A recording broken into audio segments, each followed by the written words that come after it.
Bueno, buenas tardes, buenos días, dependiendo de donde estemos.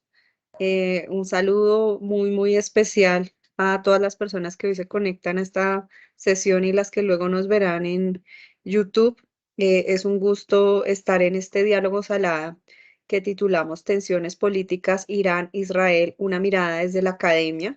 Eh, Tenemos el gusto de tener dos panelistas muy importantes en la región, como son el profesor Moisés Garduño García, del Centro de Relaciones Internacionales de la Universidad Nacional Autónoma de México, y la profesora Margarita Cadavid, de la Facultad de Relaciones Internacionales de la Universidad de La Sabana. Hoy nos convoca un tema que creo que ha estado en el spotlight de la escena internacional de manera muy importante. Y antes de seguir adelante, dado que esta es una de las sesiones de diálogo salada, yo creo que de gran importancia por la trascendencia del tema, quisiera darle unos minutos al secretario general Andrés Raggio para que pueda hacer un saludo al espacio y para que nos pueda de esa manera dar su bienvenida a la apertura. Entonces, Andrés, bienvenido y no sé si quieres dar un saludo general para que podamos abrir la sesión.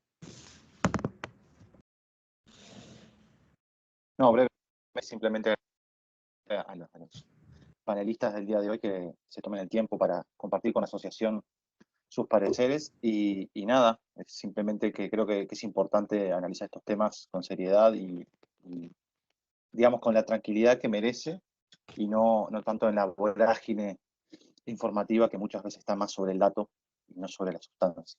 Así que muchas gracias Ana y Moisés por su tiempo y a Tatiana por la organización. Saludos a la distancia. Muchas gracias. Bueno, yo quisiera, en primer lugar, para las personas que seguramente de manera curiosa e interesada se unen a esta sesión, comenzar con una pregunta para tanto para Moisés como para Margarita, y es, ¿cuáles son los sucesos o hitos más importantes del escenario actual en el que se desarrollan estas tensiones entre Irán e Israel que ustedes consideran relevantes? ¿Y cuáles son los antecedentes de esas tensiones o de esta situación geopolítica actual? No sé si quieres, Margarita, iniciar y luego avanzamos con Moisés con esa primera pregunta contextual, tanto del escenario actual como de los antecedentes. Bueno, pues antes que nada agradecerles muchísimo por esta invitación, por estar en esta red que es tan importante, sobre todo en el hemisferio, para analizar estos temas de Asia y África. Y evidentemente, digamos que estas son viejos conflictos, nuevas tensiones, diría yo. Básicamente por lo que creo que muchos de nosotros ya sabemos y ya conocemos, es decir, en esta división que se ha creado en el mundo en los últimos años y que se reforzó precisamente después del 11 de septiembre entre buenos y malos, se creó como un escenario en el cual Irán entró a formar parte de lo que se denominaba el eje del mal. Entonces, digamos que para tener en cuenta estos antecedentes históricos que hay que saber. En 1979, después de la revolución iraní, se produce una fractura en las relaciones entre Irán con Occidente, pero específicamente con los Estados Unidos y, por supuesto, en este contexto, Israel. Y digamos, en esas nuevas dinámicas, lo que empieza a suceder es que ese deterioro de relaciones tiene dos momentos que van a generar que se profundicen las diferencias. El primero yo lo establecería con el tema del programa nuclear iraní en el 2005, cuando, según los informes, empiezan a enriquecer uranio y empieza, digamos, a preguntarse si el programa nuclear tiene fines pacíficos o no, cuáles son las verdaderas intenciones de Irán, aclarando, como muchos sabemos, que el Tratado de No Proliferación de Armas permite que haya desarrollo de programas nucleares con fines pacíficos, pero el problema es que sea Irán, ¿no? Hay otro elemento que hay que tener en cuenta en ese escenario que tiene que ver con cuál es el temor también si Irán llegara a desarrollar armamento nuclear. Pues el temor es que cambie el statu quo en la región, porque en la región Israel tiene armamento nuclear, pero Israel no es firmante del Tratado de No Proliferación de Armas. Entonces, no sabemos cuánto armamento tiene, no hay revisiones al armamento de Israel. ¿Y por qué digo que podría cambiar el statu quo de la región? Porque podríamos entrar en una dinámica, aunque eso ya está muy replanteado, de disuasión. Pensar hoy en un Irán nuclearizado nos podría ponernos a plantearnos en este contexto si Israel estaría atacando a Gaza de la manera en la que lo está haciendo. Si no habría un elemento regional para contener la sevicia con la que a veces responde Israel a los ataques, sobre todo cuando se trata de Palestina. Eso por un lado. El segundo hito pues tiene que ver con algo que se discute mucho en la academia y que ustedes lo saben, que es esta suerte de guerra fría en el Medio Oriente por el posicionamiento regional entre Irán y Arabia Saudita. Una suerte de guerra fría que, digamos, se fortalece con la mal llamada, digámoslo así, primavera árabe, donde se crean unos espacios y unos vacíos de poderes que estas dos potencias regionales intentan llenar. Entonces, esa competencia también va a acrecentar las alianzas y estos paquetes, como decía yo al principio, de amigos, enemigos. Y el tercer momento, pues tendría que ser sin lugar a dudas los ataques de Hamas del 7 de octubre y la respuesta desmedida que ya, digamos, desde mi perspectiva, rebasa cualquier derecho a la legítima defensa y proporcionalidad en el uso del mismo. Y evidentemente, aunque, digamos, como todos sabemos, no es una punta de lanza de la política exterior iraní, ni Hamas, ni Hezbollah, ni los hutíes, pues evidentemente hay unas relaciones entre ambos. Entonces, el hito que marca esta ruptura también es el ataque que lleva a cabo Israel a un edificio consular en Siria, que esto es lo que todos hemos visto ya por las noticias, como dicen ustedes, los informes de prensa, y ese ataque consular obviamente nos produce ¿qué? Una respuesta que se ha criticado mucho cuando nosotros hablamos, esa respuesta ha sido muy medida, anunciada y respondiendo a la proporcionalidad, ¿no? Entonces, digamos que ese es el escenario, ese es un resumen más o menos de cómo han sido las relaciones entre Irán e Israel y qué ha cambiado hoy. Creo que lo fundamental habría que decir que esto sí es, digamos, un lugar común de lo que se dice hoy frente al tema, es el hecho de que por primera vez hay un ataque directo entre las dos potencias regionales, entre Irán e Israel. Creo que siempre han jugado en escenarios periféricos, pero es la primera vez que se atacan directamente las dos. Con eso le doy, digamos, le abro el espacio a mi colega y un saludo también a todos los que están presentes. Muchas gracias, Margarita. Adelante, profesor Garduño. Pues muchas gracias, doctora Margarita, y muchas gracias, profesora Tatiana, porque han organizado este evento. Quiero agradecer rápidamente a quienes nos han convocado, a la maestra Lía, a maestro Andrés, a Jerónimo, también lo vi por ahí.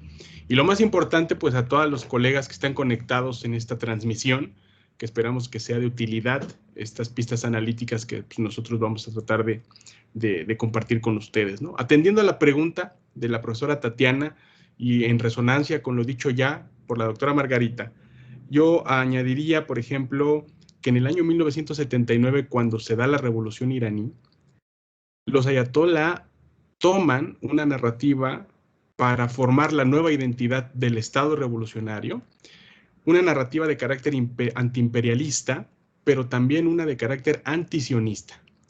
Y en el antisionismo viene toda una preparación ideológica para ver cómo Israel, como una extensión de los Estados Unidos, pues es el gran enemigo de no solamente los iraníes, sino de todo lo que implica la revolución.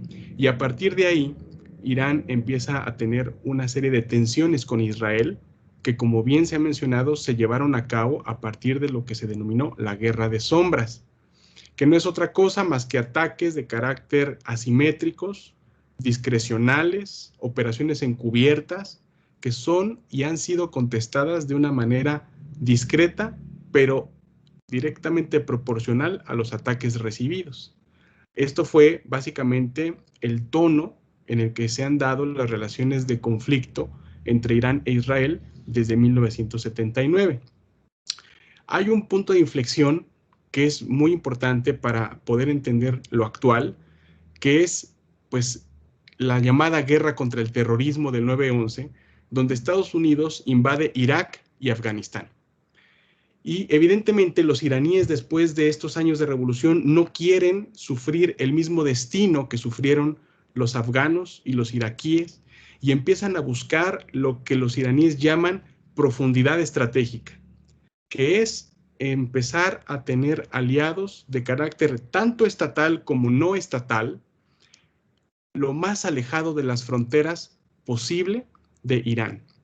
Y es aquí cuando viene a colación, pues yo diría, aprovechar estos países intervenidos por Estados Unidos y por sus aliados, como lo ha sido Líbano, desde la intervención israelí en los años 80, y luego la guerra civil, y luego lo que pasó en el año 2006, lo que pasó en Líbano, lo que pasó en Siria, en el marco de la, que bien dijo la doctora Margarita, las revueltas populares o primaveras árabes, pero también las injerencias a Irak, Afganistán y también en Yemen. Recordemos que Arabia Saudita invadió Yemen. Entonces, todos estos países invadidos, o al menos no invadidos, pero sí intervenidos militarmente, han sido aprovechados por Irán, pues no para invadirlos, sino para aprovechar su condición de precariedad y empezar a tejer redes con grupos no estatales como Hamas, como Hezbollah, como Qatar Hezbollah, como Yihad Islámica, como los hutíes, que si bien son actores autónomos y responden a su propia condición doméstica, se han dado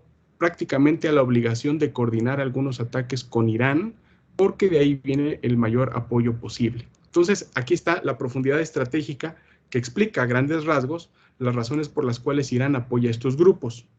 Y un tercer elemento es que dentro de todos estos escenarios, lo que implica tener profundidad estratégica para Irán con los Houthis, con Hezbollah y con Hamas, pues es que las guerras no se libran dentro del territorio iraní, sino que se libran en esos territorios, y por eso vemos los fatídicos escenarios en Gaza, en algunas partes del sur del Líbano, o los bombazos que le han metido Estados Unidos y los británicos a los Houthis en la última coyuntura.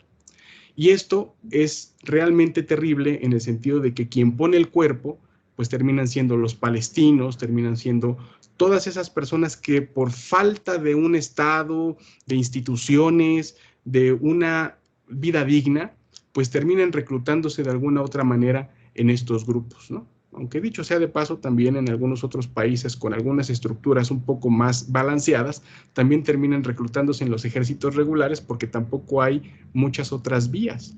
Son fenómenos en los que se está nutriendo actualmente la guerra. Y dicho estos 2 o 3 puntos de inflexión, podemos ahí situar lo que está pasando ahorita en la Franja de Gaza y este primer ataque que aparentemente termina con la paciencia estratégica iraní, que era llevar a cabo estas operaciones por medio de la guerra de sombras, y pues estamos viendo algunas cosas importantes, y con esto cierro. Por ejemplo, aunque ciertamente se trató de un ataque calibrado por parte de Irán, porque no están interesados en estos momentos en escalar una guerra total de carácter convencional, se trata de la primera operación, pues, con drones, que es la más grande de la historia militar moderna. Es, a pesar de que es una operación en la cual se gastaron $2 millones aproximadamente, es la primera vez que Irán golpea de manera directa a Israel, no solamente con artefactos como los drones de tercera generación, sino con proyectiles balísticos, en los cuales Irán, a pesar de que tiene una economía sumamente golpeada por las sanciones económicas internacionales, ha logrado desarrollar a lo largo de estos 40-45 años con una situación de precisión muy interesante al haber golpeado la base de Navatim. Y además, no solamente por la coreografía del ataque, lo cual habla de la parte racional del ataque iraní, Irán cuidó mucho no destruir infraestructura civil. Y en ese sentido la operación fue un éxito, a pesar, y sobre todo si nos distanciamos, tanto de las narrativas, como bien decía el profesor Jerónimo, de apología a lo que hace Irán, tanto de aquellas que dicen que fue un teatro coordinado con Estados Unidos. Yo creo que si abrimos esas dos vertientes un poco simplistas, hay muchos grises que podemos analizar con el paso de las preguntas que nos pueden hacer también aquí los colegas, las colegas conectadas. Seguimos adelante.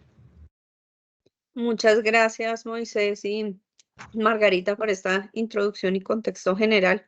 Yo creo que ese último punto que toca Moisés es el que nos convoca, y es cuál es el alcance y cuál es la perspectiva que deberíamos tener frente a lo que este ataque de Irán convocará o provocará hacia adelante.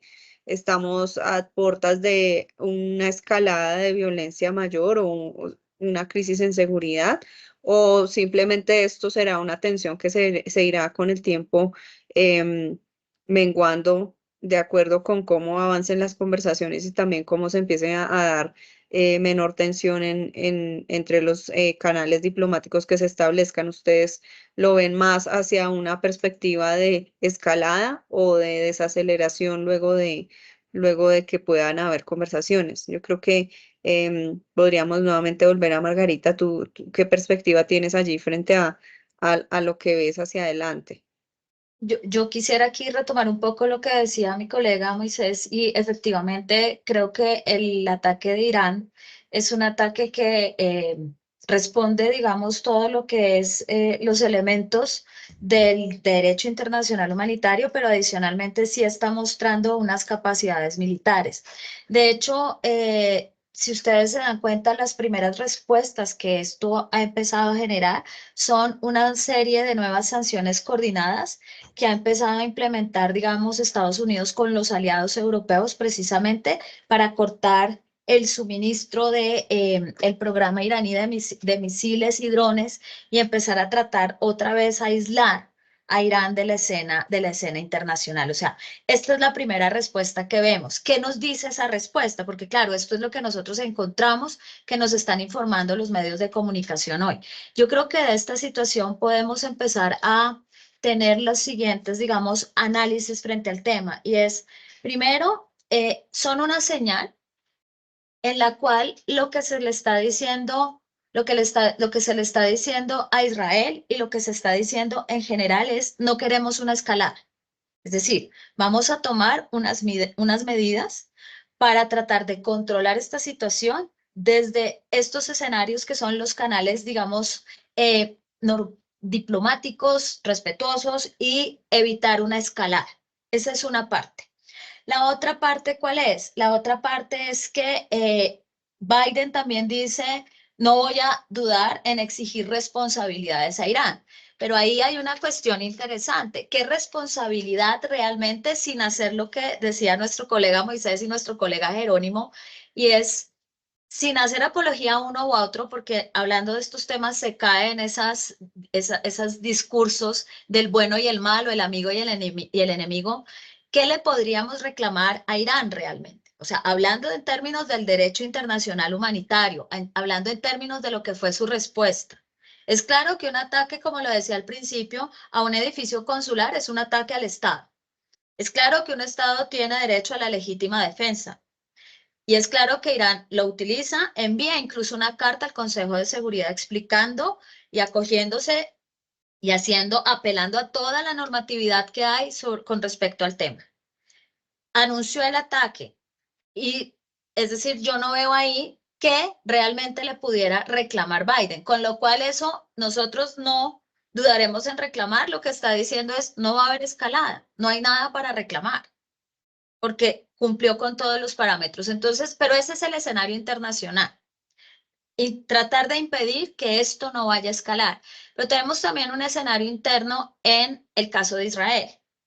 Y yo creo que sin entrar digamos, escenarios de complot ni ninguna de estas cosas, yo creo que Netanyahu sí necesitaba un respiro, sí necesitaba una válvula en este momento que le diera un poco de aire a la presión que le está teniendo internamente, en términos de ese primer momento de unidad frente al ataque de Hamas, esos apoyos iniciales con el tiempo se han ido disipando. Con el tiempo cada vez hay más reclamos frente a los rehenes. Con el tiempo ya empieza uno a ver mensajes de la población hablando de lo desmedido y la desproporcionalidad en la respuesta hacia Gaza. Y también empieza entonces el gobierno de Netanyahu a verse, a empezar a notarse esas fisuras que hay en los apoyos. Entonces, Claro, un ataque contra el enemigo tradicional y las amenazas son reales o percibidas y como lo decía el profesor Moisés, evidentemente aquí siempre hemos tenido unos ataques quirúrgicos de las sombras, todo lo que nos estaba explicando muy ampliamente el profesor, pero yo creo que sí ha habido una intención desde el principio y desde hace tiempo de Israel de arrastrar a Estados Unidos a un enfrentamiento con Irán. Una cosa que Estados Unidos efectivamente no quiere y ahí está la respuesta. Pero aquí lo que puede pasar, volviendo al escenario local, es qué pasa con la presión de la población local. ¿Qué pasa con esos más extremistas? Y acordemos que aquí hay una alianza de partidos políticos de ultraderecha que fue la que le permitió subir al poder a Netanyahu. Ellos van a empezar a pedir una respuesta más tajante, más contundente. Claro, Israel puede optar por volver a esta respuesta a esa guerra de sombras y hacer ataques quirúrgicos.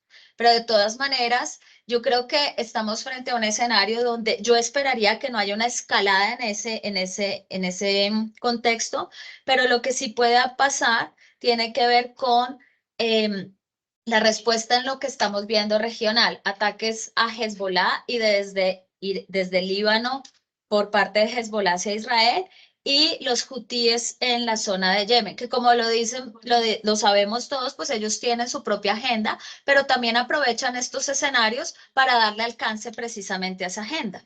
Entonces, digamos que esa es la expectativa que tenemos. La respuesta de la comunidad internacional creo que ya la tenemos.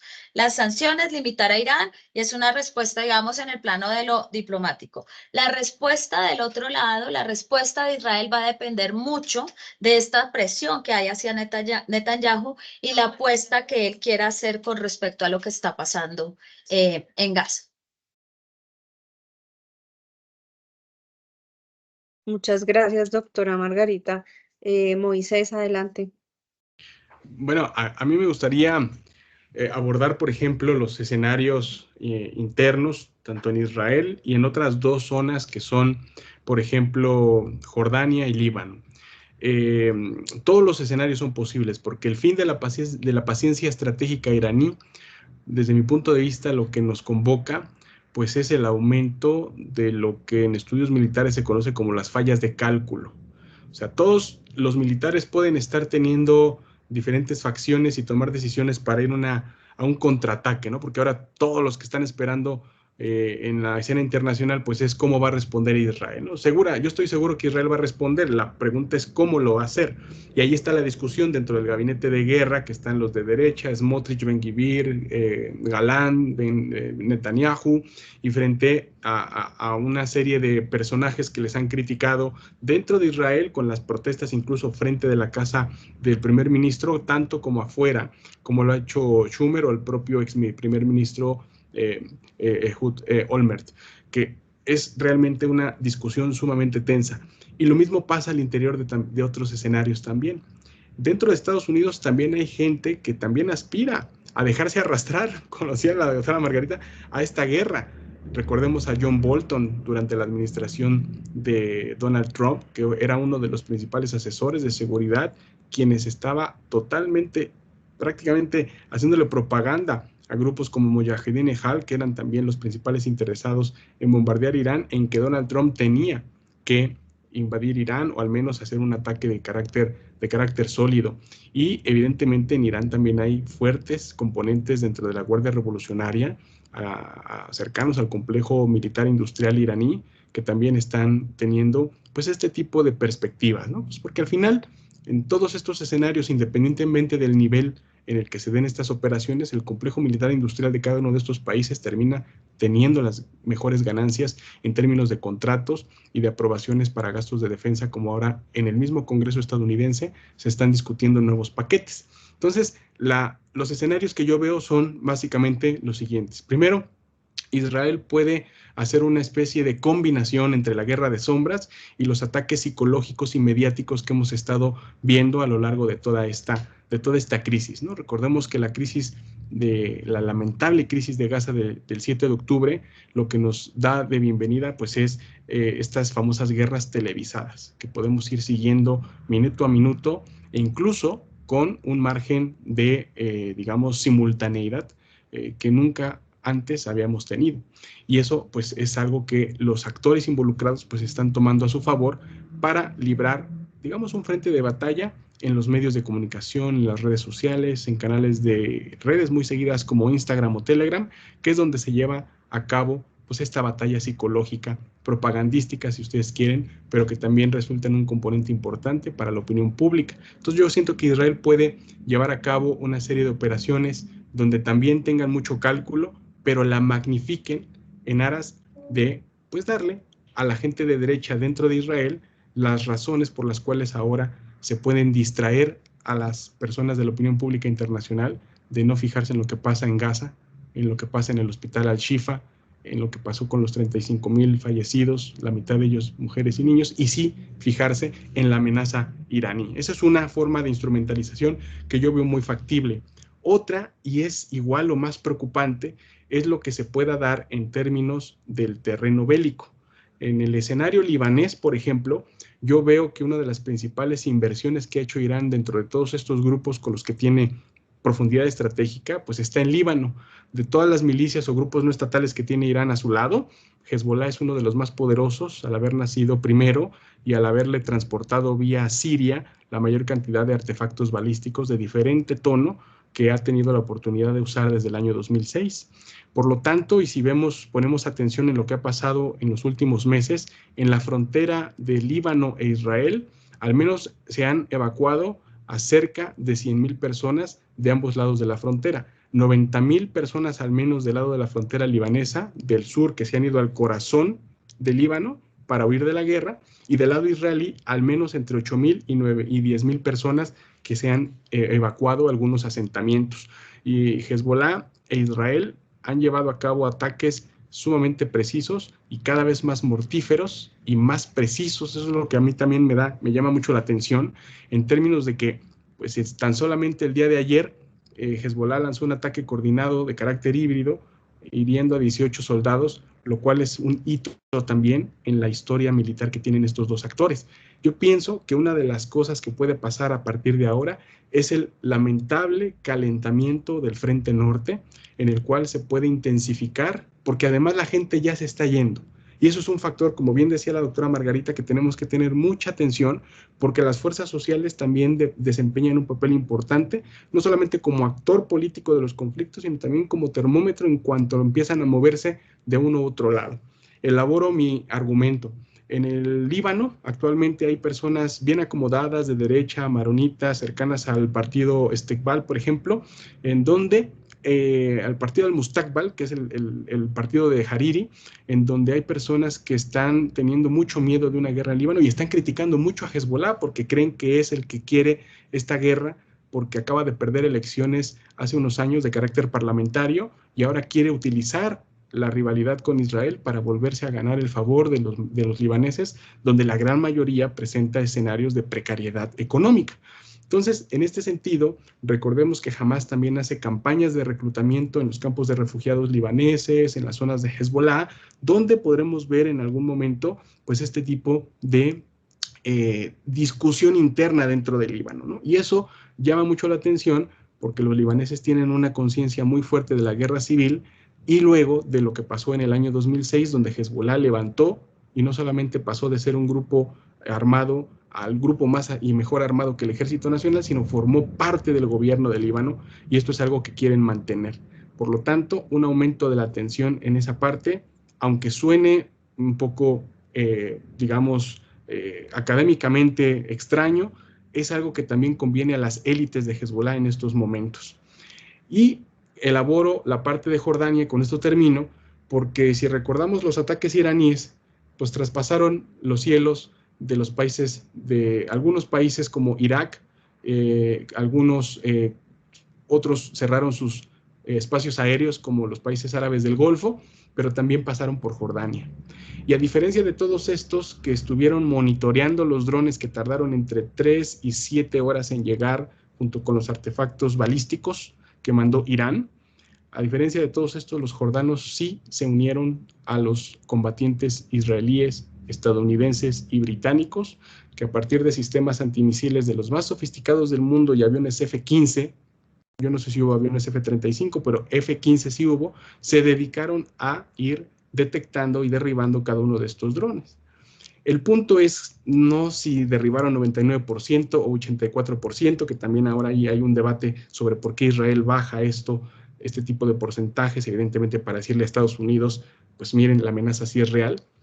Independientemente de eso, la razón por la cual Jordania hace este tipo de ejecuciones, pues es por los tratados de seguridad que tiene con Israel, para tratar de salvaguardar el statu quo y los privilegios de una monarquía que ha sido fiel a los tratados de la ruta trazada por Occidente, que lamentablemente pues ha sido un fracaso.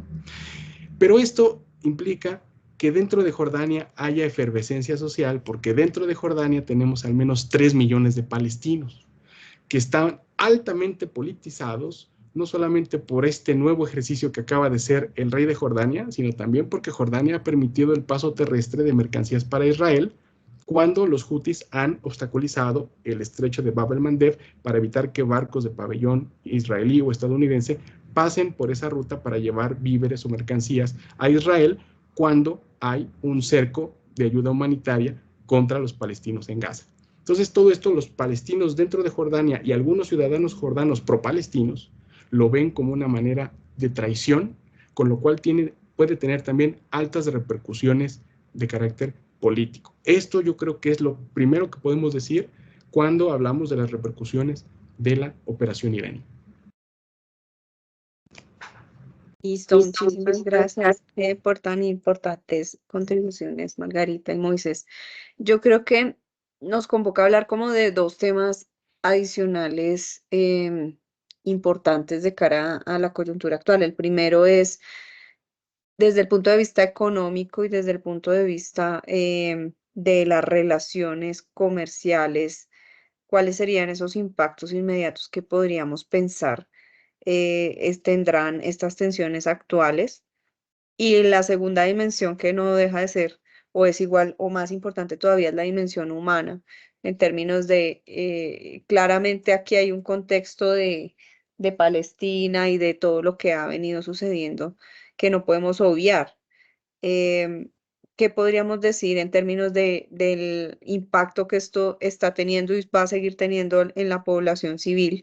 Y cuáles son las medidas que en el sistema internacional podríamos ver que se están tomando o no, o uno podría tener una visión más crítica y decir, efectivamente, la defensa o la garantía de los derechos humanos ha estado en cuestión y seguirá estando en el marco actual.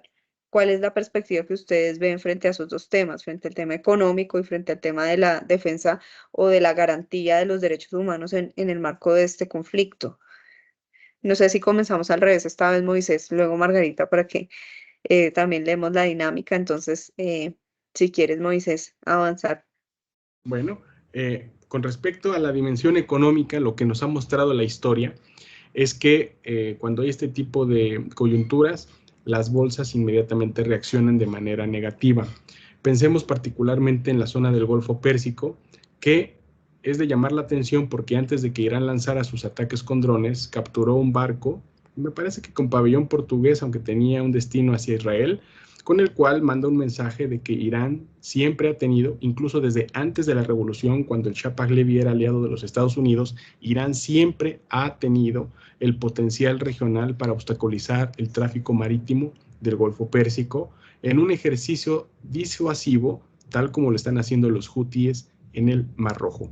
Por lo tanto, si nosotros conectamos la importancia marítima que tiene el Golfo Pérsico, por lo menos para un porcentaje que va del 28 al 35% del petróleo a nivel mundial que se transporta por buquetanque, podemos decir que evidentemente ante una emergencia de guerra convencional, los precios van a rebasar la simbólica barrera de los $100, con lo cual implicaría serias consecuencias para la población mundial, porque si recuerdan ustedes cuando explotó el conflicto ruso-ucraniano, cómo se pusieron los precios de los alimentos, que mucha gente culpó a la pandemia, que culpó a los estragos de la crisis del 2008. Bueno, supongamos que todos esos elementos tienen una especie de abono a este tipo de inflación, pues si juntamos todos estos y además le aunamos una coyuntura crítica más, pues hay gente que prácticamente en el mundo no puede costear el alto precio de los alimentos que una guerra en este sentido pudiera disparar aún más. Si nosotros recordamos, por ejemplo, el reporte de Oxfam, que es uno de los reportes que se dedica a medir la desigualdad a nivel mundial, el problema actual del mundo ya no es la pobreza. El problema actual es la enorme brecha de desigualdad que hay entre los más ricos, que son los menos en términos de porcentaje poblacional, y los más pobres, ¿sí?, que son los que menos tienen a nivel internacional. Y esta brecha entre los más ricos y los más pobres se va abriendo más, porque a pesar de que, de acuerdo con Oxfam, las personas más pobres del mundo pueden sobrevivir con estándares mayores a los $2.50 que marca Naciones Unidas como límite para no vivir en pobreza extrema, pues en realidad, aunque haya gente viviendo con 10 o 15 dólares diarios, ya no alcanza para vivir una vida digna, ni para comprar los alimentos de la canasta básica que toda persona, en términos de derechos humanos, necesita para vivir. El acceso al agua, entre muchas otras cosas, particularmente la electricidad, han sido cosas que lastiman, que las guerras lastiman a todo el mundo, y nosotros en América Latina lo hemos vivido directamente, con altas tasas de desempleo, con altas tasas de inflación y con lamentables también actos de violencia y de división y polarización social. Y esto es algo que se ve y se empieza a sentir en muchas otras partes del mundo, particularmente en el sur global, ¿no? Eso con respecto a la dimensión económica, con lo cual pues también yo soy de las personas que se unen también a pensar que no se escale más el sufrimiento, la guerra, porque hay consecuencias efectivamente para todos, pero pues no se trata de lo que uno quiera, como bien decía mi colega la doctora Margarita, sino de lo que puede pasar. Y en ese sentido es altamente también plausible que el riesgo de que esto pase, ¿sí?, se vuelva una realidad por las fallas de cálculo, porque como los conflictos están hechos y coordinados por seres humanos, los seres humanos somos imperfectos y cometemos errores todo el tiempo. Y, por lo tanto, aunque haya generales muy experimentados intentando controlar este tipo de operaciones que acabamos de ver, el control nunca se puede llegar a tener 100%. Por lo tanto, esa pequeña brecha de error, ese margen de error que siempre hay, es el que preocupa, que pone en riesgo este tipo de cosas, porque se dan en escenarios muy, muy particulares, ¿no? Y bueno, finalmente, pues esto se conecta directamente con la parte de los derechos humanos, porque pues ahora estamos en un momento donde la violencia, cuando es seguida por estas redes sociales que comentaba previamente, se trivializa mucho. El gran problema que nosotros ahora tenemos como seres humanos, como individuos y como analistas de la situación internacional, de seguir todo esto por medios noticiosos en vivo y por medio prácticamente sincrónico y a todo color, es que tendemos a trivializar y a normalizar esta violencia.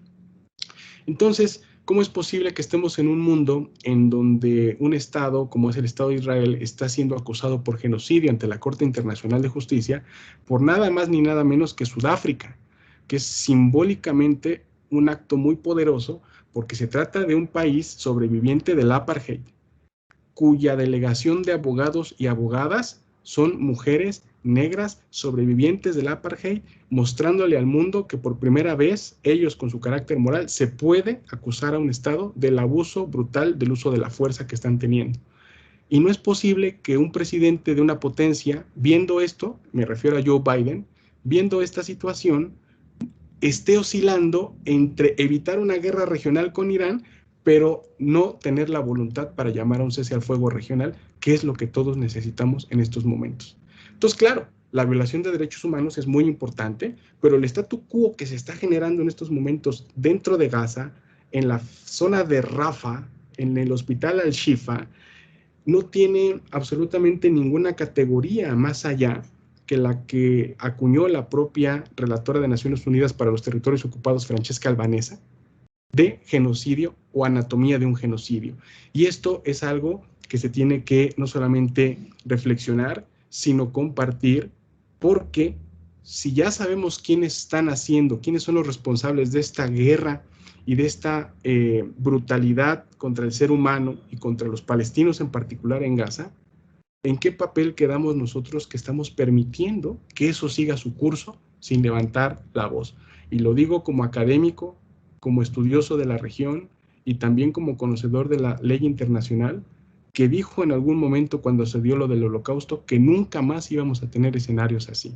Pasó el genocidio de Ruanda, pasaron otros lamentables hechos en Europa del Este y ahora tenemos Gaza y no hemos podido revertir la situación. Creo que va más allá de los derechos humanos y tiene razón la profesora Tatiana, es algo que debe prender las alarmas. Bueno, Muchas gracias, profesor Garduño. Adelante, profesora Cady. vale, pues evidentemente voy a seguir el mismo orden que mi colega y voy a empezar por la parte económica. Como decía al principio, pues en este momento estamos frente a la incertidumbre de cuál va a ser la respuesta. Aquí hemos planteado como unos escenarios posibles, pero esa misma respuesta de escenarios posibles nos da un indicador, incertidumbre. Claro, no sabemos qué va a pasar y de hecho esa es la palabra que utilizan los mercados, ¿no? Hay incertidumbre. Entonces, cuando hay incertidumbre, el problema es que deja abierta, digamos, una posibilidad, ¿cierto? En la cual hay un mayor riesgo para la economía. Hay un mayor riesgo para la economía, ¿por qué? Porque aquí, como lo decía el profesor, la primera reacción que nosotros estamos esperando es la reacción en los mercados energéticos. ¿Por qué? Por la región de la que estamos hablando, por los estrechos que se usan para esta economía y el flujo de petróleo, y además porque entonces nos enfrentamos a una serie de escenarios también en este caso. Un alza en los precios del petróleo, que es, digamos, una de las cosas que nos estaba planteando el profesor, va a complicar todos los esfuerzos en los que se ha encaminado el sistema internacional en este momento y los países por volver a situar la inflación en el rango deseado en todas esas economías desarrolladas. Pero no solamente tendrá un impacto en eso, sino también en aquellas decisiones de los bancos centrales cuando sí se produce ese encarecimiento en los precios del petróleo. Entonces, claro, si empieza a traspasar a este contexto de la inflación, los bancos centrales tienen que empezar a tomar medidas al respecto. Entonces, hasta ahora, como bien lo decía el profesor, los precios del petróleo, digamos, no han variado mucho desde el ataque. Yo creo que eso también se debe a una cosa que hay que tener en cuenta y es que básicamente el mercado, yo creo que ante la inestabilidad que estamos viviendo y ante los anuncios hechos precisamente por Irán con anterioridad de que el ataque iba a ocurrir, pues tomaron las precauciones y las medidas necesarias. De hecho, fíjense que nosotros vimos un alza de 83 a 90 dólares del barril de petróleo entre las 2 semanas. Ahora, la economía también, digamos, empieza a hacer pues este llamado, da un llamado a la calma, un parte de tranquilidad si se quiere, pero volvemos a otro escenario que también es interesante tener en cuenta aquí, y es el tema de los países, el interés de algunos países miembros de la OPEP. ¿Cuál va a ser la respuesta en este escenario que podemos estar planteando en este momento? Y es, vamos a aumentar el aumento en la oferta de petróleo para ayudar, obviamente, a limitar esa alza de los precios. Y ahí vendría toda una discusión que sería muchísimo más amplia en este sentido. Entonces, una de las cosas, la OPEP, digamos, tiene una labor de coordinación y gestión del mercado que es muy, muy compleja y que además también es difícil y compleja. Yo creo que eso todos los que estamos aquí lo sabemos por una serie de valores, a veces rencores, antagonismos que hay entre los mismos miembros de la OPEP. Entonces, esa es una de las cuestiones. Y lo otro es, fíjense que era el escenario que planteaba, el tema, volviendo un poco atrás al tema de la inflación y el dilema que se puede crear. Eso fue lo que pasó en el 2022, cuando la invasión rusa llega a Ucrania. El otro escenario también que hay que tener en cuenta y no se puede olvidar es la reacción de la bolsa. La reacción de la bolsa de valores a esto. Ahora, también el lunes no tuvimos una caída estrepitosa de la bolsa ni nada que se le parezca. Digamos que los precios estuvieron más o menos a los niveles de cierre del viernes, pero claro, hay que tener en cuenta también eso. Lo que pasa el lunes es lo que teníamos nosotros, parte de lo que se venía dando ese viernes. Entonces, en los mercados europeos, digamos, no hubo grandes cambios y se estima, digamos, que esto continúe así. De todas maneras, incluso el lunes hubo una pequeña subida, creo que si mi memoria no me falla, los informes decían que era más o menos del 0.5% o algo así. Entonces, Y el otro temor, que yo sí creo que ese es mucho más, creo que ese sería como el más catastrófico, y que siempre se discute también cuando se habla de Irán, es, y como todos sabemos también, Irán tiene el control geográfico sobre el estrecho de Hormuz. Entonces, la pregunta es si Irán va a jugarse la carta de cerrar el estrecho de Hormuz, que además solamente lo ha hecho una vez en la historia, ¿no? Inmediatamente lo hizo, ahí sí hubo, digamos, un despliegue de presencia militar naval estadounidense para presionar a la apertura del estrecho, porque ahí sí estaríamos frente, como digo yo, al escenario más catastrófico del alza de los precios del petróleo. Los hutíes, de todas maneras, han venido realizando, como lo decía el profesor, una serie de acciones en el Mar Rojo para impedir el paso de los buques de bandera israelí, de bandera estadounidense, y eso ha generado pues una serie de inconvenientes, pero no ha pasado tampoco a mayores, ha sido más, digamos, controlado, si se quiere decir de esa manera. Eso en cuanto a lo económico. Ahora yo creo que frente a lo que ha dicho el profesor en materia de derecho internacional humanitario y derechos humanos, creo que frente a esto sí todos tenemos la misma postura. Yo quizás añadiría algo, y es un temor que el profesor explicaba en la intervención que hizo en cuanto a la segunda pregunta, y tiene que ver con lo siguiente, y es esto que nosotros hablamos sobre el manejo de medios de comunicación, la inmediatez que tenemos en recibir todas las noticias, que es lo que se llama el famoso efecto CNN, que también en su momento se llamó el efecto Al Jazeera para el mundo árabe, sobre todo durante la primavera árabe. Y ustedes dirán, bueno, ¿y esto qué tiene que ver? Me parece que la instrumentalización de ese amigo enemigo, de ese discurso amigo enemigo cuando se refiere a Irán, nos deja en una posición donde vuelve Israel a posicionarse, valga la redundancia, como si fuera la víctima en todo este escenario, como una víctima que tiene que ser protegida de cualquier amenaza externa. Pero al victimizar a Israel en ese sentido, empezamos a olvidarnos de lo que pasa con la población en Gaza. Empezamos a dejar de escuchar lo que pasa con la población en Gaza. Y eso abre una puerta terrible, porque desafortunadamente esto se lo digo a mis estudiantes en la universidad, el mundo tiene déficit de atención. Y el mundo tiene déficit de atención significa que estamos hoy mirando la gravedad de, como lo decía el profesor, estamos frente a un genocidio. Como lo dijo, como se ha dicho, es un genocidio de manual, en el sentido que estamos viendo todos los elementos clarísimos de un genocidio, pero no solamente eso. Hemos visto discursos, y eso también lo dijo la relatora de Naciones Unidas, discursos que incitan al genocidio.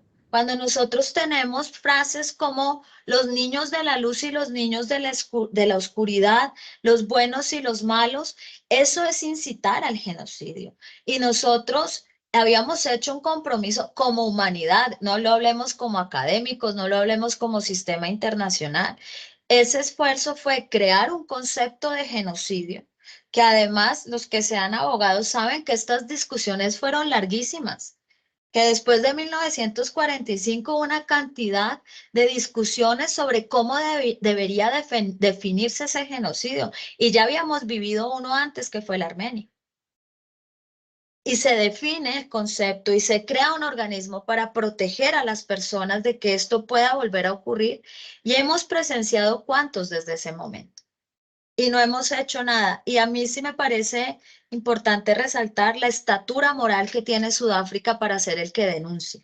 Y eso marca un precedente interesantísimo, pero estamos sentando otro precedente, y es el precedente de el genocidio depende de quién lo comete.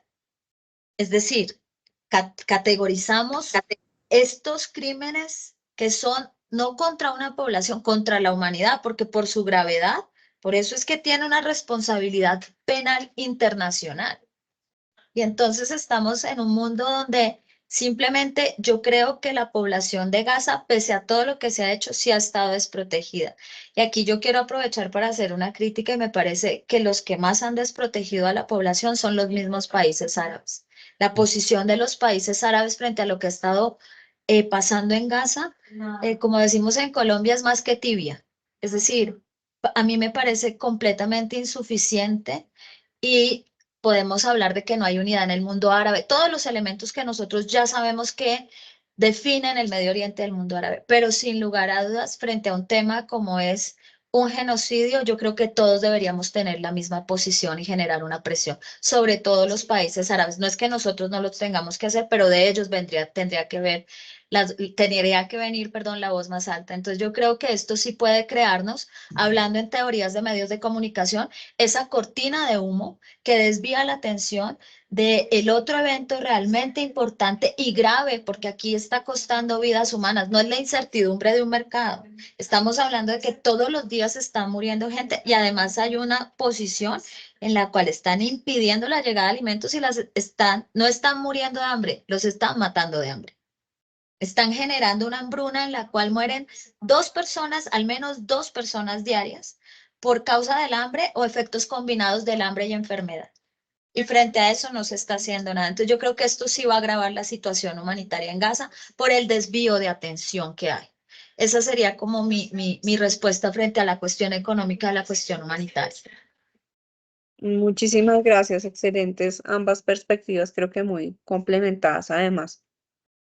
Yo creo que no podemos dejar de hablar de los actores extrarregionales y de todo lo que ha traído, especialmente pensar actores como China, Rusia, los países europeos, naturalmente, y ya lo han venido mencionando de manera muy orgánica en las intervenciones anteriores, Estados Unidos como un gran aliado o como un gran respaldo a Israel.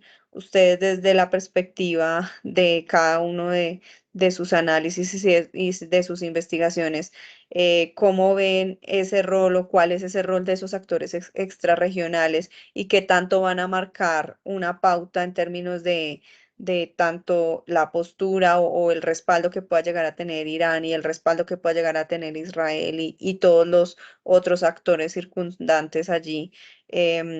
Y cuál es tal vez el freno que pueden llegar a tener en términos también de su postura en la atención. ¿Cuáles son esas perspectivas que se pueden ver allí desde lo extrarregional? Bueno, Como quieran, dejémoslo más sueltico, el que quiera avanzar mm, a conversar. empiezo así como siguiendo otra vez la ronda.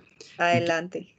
estoy totalmente de acuerdo, coincido plenamente con lo que ha dicho aquí la doctora Margarita sobre el papel, bueno, sobre todo lo que ha dicho, y particularmente sobre el papel de los países árabes.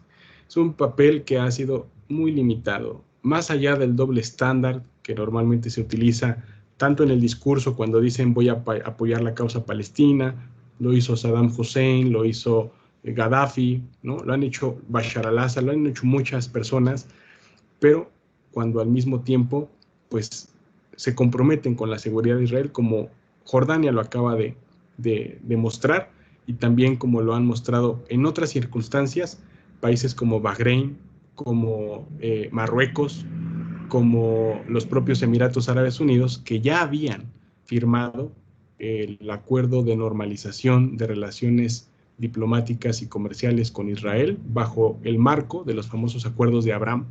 Con lo cual, pues claro, todo lo que pasó el 7 de octubre efectivamente descarriló esto entre Israel y Arabia Saudita, pero ya se estaba dejando claro que había una dinámica de despolitizar la cuestión palestina, tratándola meramente como una cuestión humanitaria y o como una cuestión económica.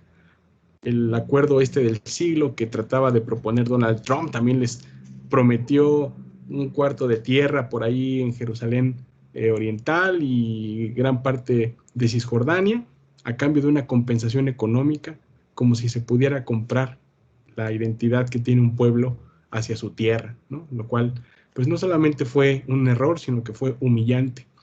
Y además esto sacó a la luz, fíjense ustedes qué interesante, una serie de declaraciones de Jared Kushner en las últimas semanas a propósito de los planes que tienen justamente para Gaza en caso de que se lleve a cabo este plan de transferencia poblacional, de limpieza étnica y ahora, con dicho de todos, con todas las letras, de genocidio, que pues era la construcción de una serie de condiciones de infraestructura, de hoteles, de resorts turísticos para ofrecer no solamente nuevas colonias y asentamientos israelíes en Gaza, como también se puede conectar con las nuevas declaraciones de Benjamín Netanyahu al respecto, sino también de una especie de proyectos, de megaproyectos para explotación de gas que también se han encontrado en las costas de Gaza y también en el sur del Líbano, que por cierto, lo que son las cosas, Hezbollah e Israel habían llegado a un acuerdo para explotar conjuntamente un yacimiento de gas en el Mediterráneo Oriental.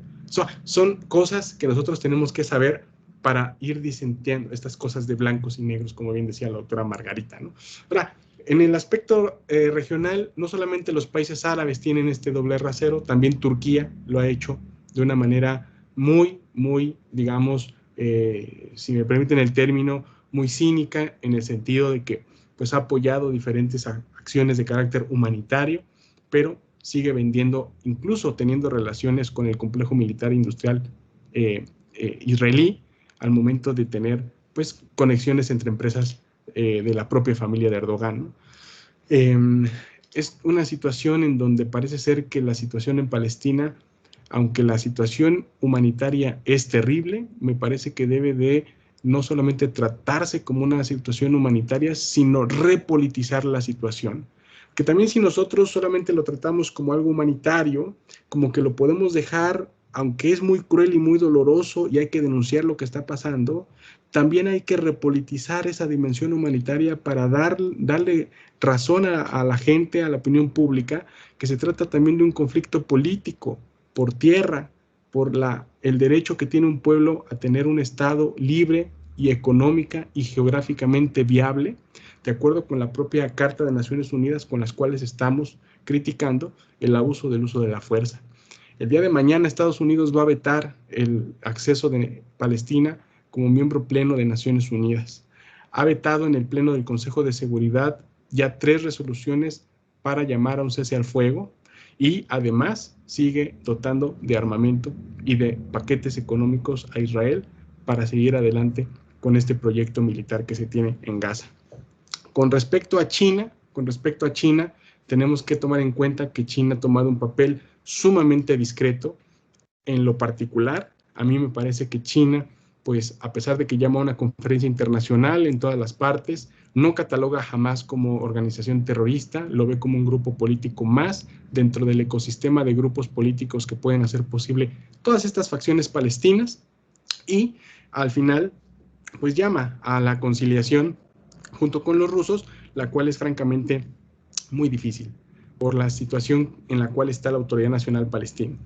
Es interesante esta pregunta que nos hace Tatiana, porque si nos damos cuenta, el contexto internacional o de los actores extrarregionales tiene que ver mucho con las cuestiones internas en Palestina. La Autoridad Nacional Palestina depende básicamente de la ruta que ofrece Estados Unidos para generar lo que ellos llaman un Estado palestino. Y a pesar de que la Autoridad Nacional Palestina ha seguido directamente cada uno de estos pasos sugeridos desde los acuerdos de Oslo, desde Madrid, desde esa famosa mano que se dieron Isaac Rabin y Yasser Arafat con Bill Clinton en medio, y aún así las condiciones de los palestinos en Cisjordania han ido de mal en peor. Y de hecho la popularidad que tiene actualmente Mahmoud Abbas es cada vez menos y cada vez más baja en comparación con otros líderes que están justamente en la prisión, como el hecho de Marwan Barghouti, que es uno de los pocos políticos, ahora preso político en prisiones israelíes, que pudiera juntar facciones de diferente calado dentro de Palestina, incluyendo Fatah, incluyendo Hamas y Yihad Islámica, en algo que realmente podría dotar de una unidad política a los palestinos para ir con un solo frente. Entonces, esta es una crítica muy dura a los palestinos, pero muy útil, porque los palestinos son parte de la nación árabe, y así como tenemos que criticar a Israel y a su gente de derecha y el genocidio que están haciendo, también es muy útil ver cuáles son los intereses de diferentes facciones palestinas que les han conducido a llevar pues esta postura que están tomando en el conflicto, y también la imposibilidad que ha implicado no tener una especie de alianza o de unidad nacional que les pueda fortalecer frente a estos grupos de derecha que están acabando con Gaza en las condiciones en las que tenemos actualmente. China y Rusia han tratado de generar estas condiciones de diálogo. Rusia también convocó a una reunión entre diferentes facciones de Fatah y de Hamas, a los cuales pues sí accedieron algunos líderes de todas las facciones o de la gran mayoría de las facciones palestinas, pero no pudieron llegar a ningún lado, con la sorpresa tan grande y tan dolorosa de que la Autoridad Nacional Palestina se opone a la liberación de Marwan Barghouti, porque está por delante el propio privilegio que tiene la Autoridad Nacional Palestina y la gente que quiere dejar Mahmoud Abbas como sus sucesores, ¿no?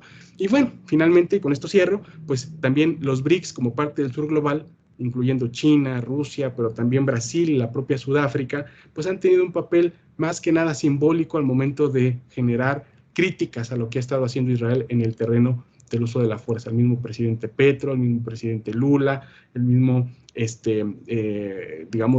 grupo de los BRICS ha hecho estos señalamientos directos, lo cual pues sí, ya constituye un cambio con respecto a lo que había antes, donde antes hablaba la gente de manera muy despacita sobre Palestina y ahora ya se habla en voz alta sobre el derecho que tiene el pueblo palestino a existir. Son cambios todavía insuficientes, limitados todavía, pero que de alguna manera pues empiezan a generar al menos diferentes perspectivas. Y ya lo último, me parece que si bien Rusia tiene una preocupación con Ucrania en estos momentos y va a fortalecer, aprovechando toda esta circunstancia, sus operaciones militares en Ucrania, los chinos también están preparándose para una futura hipotética tensión en Taiwán. Esto no es conspiración, no es ningún tipo de amarillismo, es una realidad que nos ha mostrado incluso la visita de Nancy Pelosi hace unos años a Taiwán, a pesar de que Joe Biden le sugirió que no hubiera ido, las declaraciones del propio Biden sobre la integridad territorial de Taiwán, que chocan directamente con las declaraciones del Partido Comunista cuando está a punto de cumplir 100 años y llama a que el pilar más importante de esa situación es la integridad territorial de China. Entonces, me parece que China no se va a desgastar en estos momentos, tienen sus propias preocupaciones y están muy atentas a mantener las cartas lo mejor guardadas posibles hasta que sea necesario utilizarlas. Muchas gracias. Adelante, doctora Cady. Bueno, pues evidentemente creo que el profesor ha abarcado creo que todos los escenarios posibles desde lo local, lo regional y lo mundial. Me gustaría añadir simplemente un par de cosas a toda la intervención que le ha hecho y es lo siguiente. Yo creo que lo que está pasando en Gaza nos puso en evidencia de la división interna precisamente que hay en esa unidad, digamos lo que nunca ha existido realmente, pero en una unidad, al menos en lo fundamental en el mundo árabe. Yo creo que el reflejo de esa desunión ha tenido diferentes momentos. En un primer momento nosotros vimos justamente después de la Guerra de los 6 días, 1967, la famosísima declaración de Jartum de los 3 no. Y veíamos a un mundo árabe que mal que bien actuaba en bloque frente a ciertos temas, no a todos, pero tenía posiciones comunes frente a ciertos temas. Luego, esos 3 no, que era el famoso no a la negociación con Israel, no a la paz con Israel y no a, la normalización de relaciones con el Estado de Israel. Es decir, que cerraron bandas y dijeron hasta que la 242 no se cumpla, aquí no va a pasar nada, que es esa famosa resolución de paz por territorios.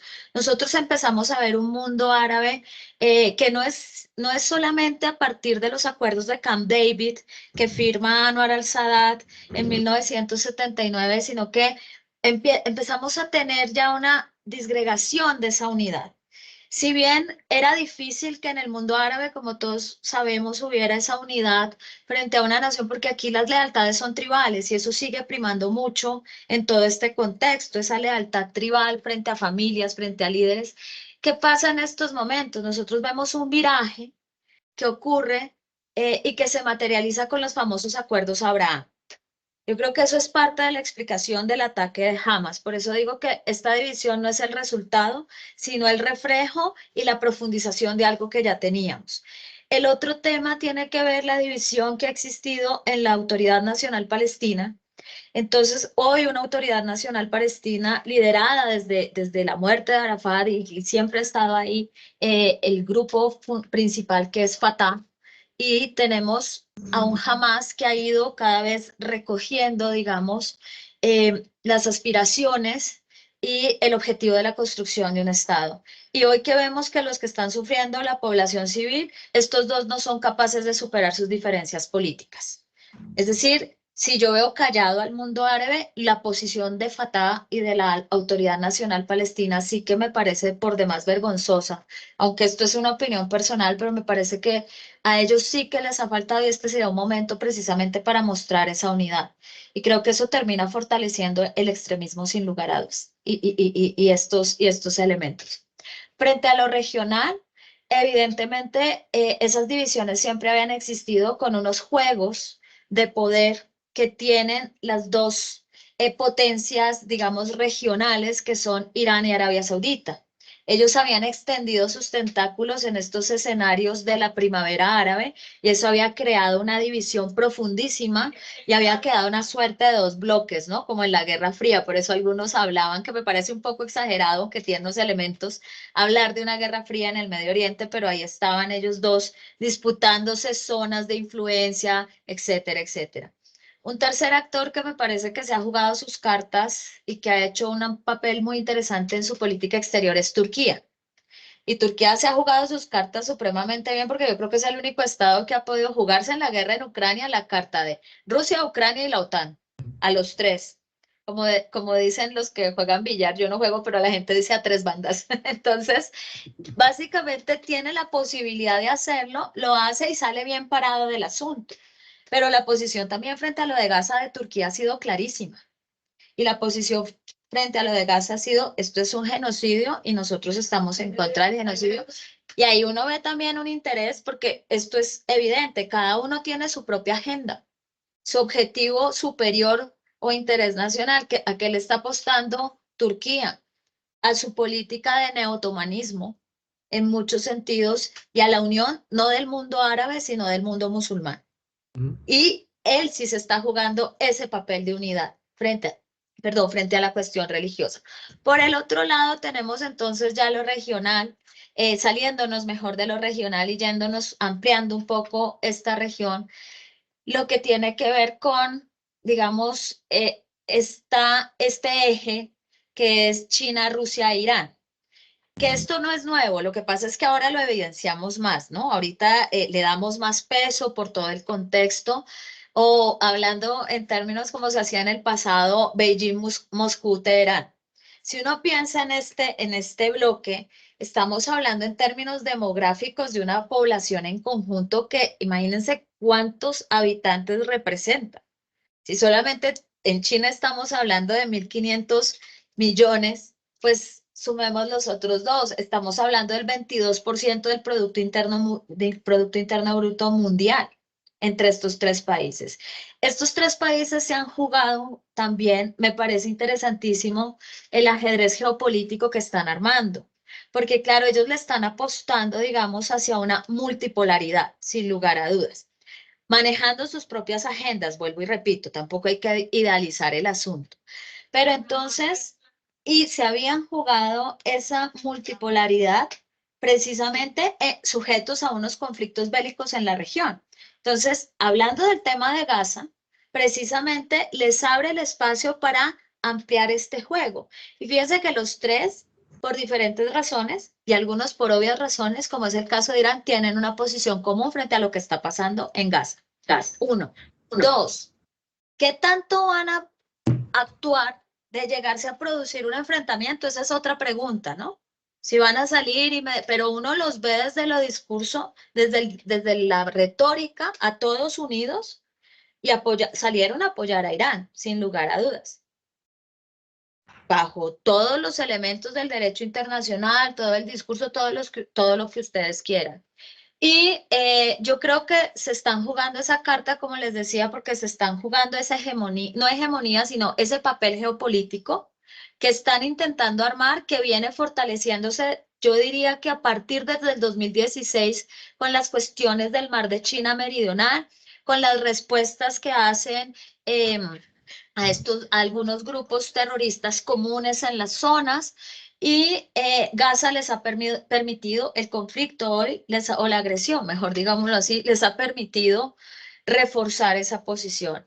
Y frente a lo mundial y a lo, digamos ya hablando de la Unión Europea y Estados Unidos, ¿qué tendría que decir yo? Esa es una alianza muy vieja, la alianza Estados Unidos-Israel.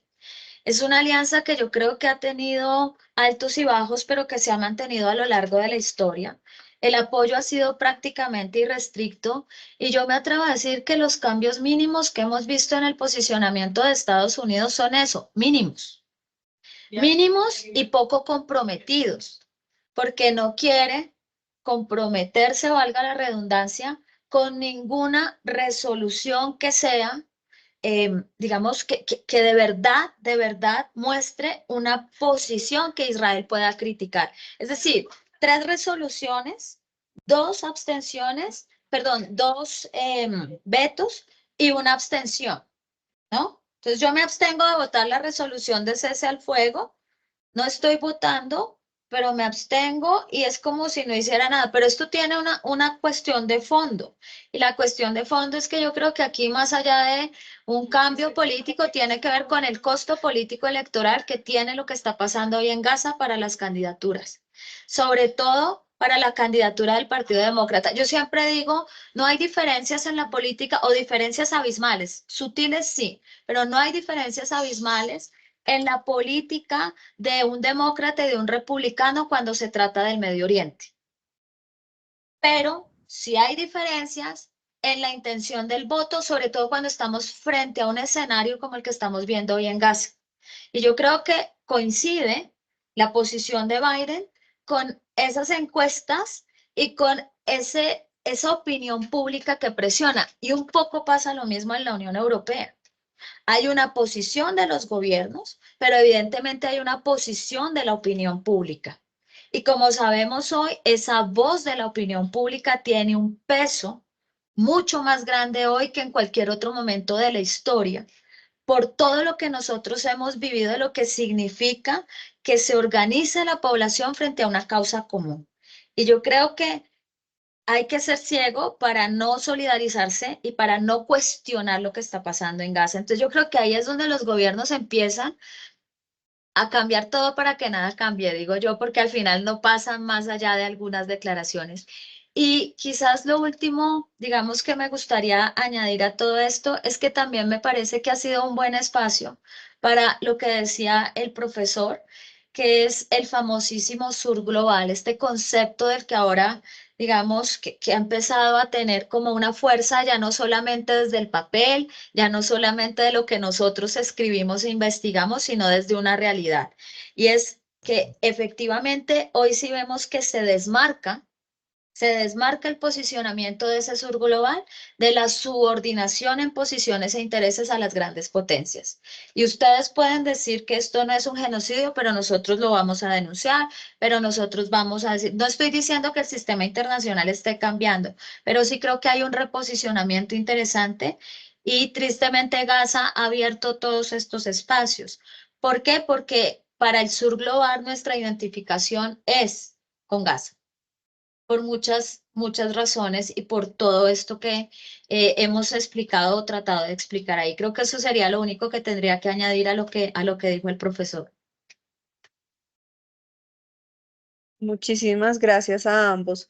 Ya para cerrar nuestra conversación y darle un poquito el espacio a también las personas que están con nosotros en esta sesión de hacer algunas preguntas.